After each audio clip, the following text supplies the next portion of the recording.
Another rate cut, headlines cheering, buyers hoping, sellers hesitating, but let's get real. What does it actually mean? That's what we're unpacking this week. G'day folks, it's Matt Hayson here in this week's The Word. And while the RBA's latest 25 basis rate cut has delivered some much needed relief, it's also exposed some deeper signals that every buyer, seller and investor should be watching. We're now sitting at 3.85%, and this was the second cut for the year, but this wasn't just about softening cost of living pain. This was about momentum and where it's flying next. So let's zoom out. Markets have softened. Global trade tensions are easing. Inflation is finally cooling. And this week, the Commonwealth Bank came out swinging. They said flat out, we've slayed the inflation dragon. It's a big statement, and they're not alone. Bond markets are now pricing in up to 3 more cuts this year, which could take us into the low threes territory we haven't seen since 2023. But here's the real kicker. RBA Governor Michelle Bullock shocked everyone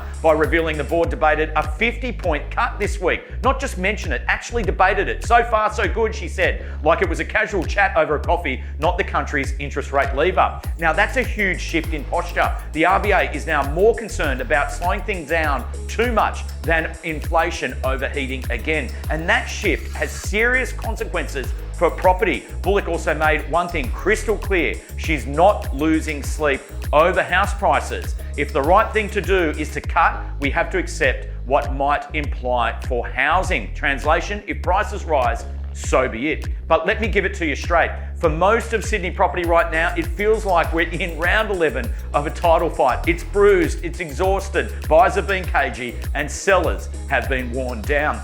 And while we've had 2 cuts, the market still is on the canvas. It's going to take more cuts and more confidence to see real momentum return. Now, take auctions, for example. Sydney's clearance rate last week, still under 50%, just 46.1% according to SQM. Now, if this was a boom, the market has forgotten to show up. Now, what we're seeing out there, this is a market catching its breath, not sprinting out of the gates. Now, CoreLogic's early auction data showed a 65% clearance rate, but we know that usually adjusts down like SQM research, and volumes are still well below the peak. But the appetite is cautiously building, but the hunger isn't fully back yet. So where does that leave us? Louis Christopher from SQM is calling for 10% rises in prices by year's end off the back of increased borrowing capacity and rising buyer sentiment. Now that's great news if you're an owner, but for first home buyers, the frustration is real. Every time they get close, the market moves again. And with the government's 5% deposit scheme coming in next year, the pressure is only going to build. Now, finance expert Scott Pape didn't hold back this week, calling it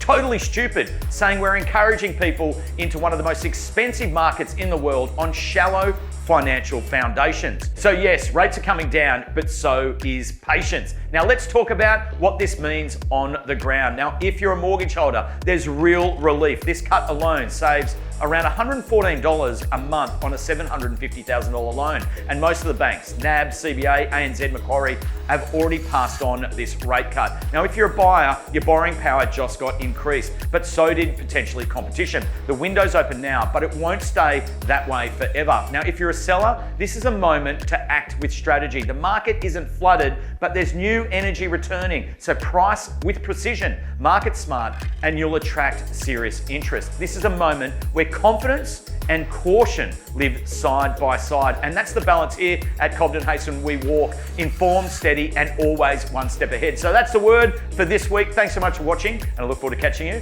all next week.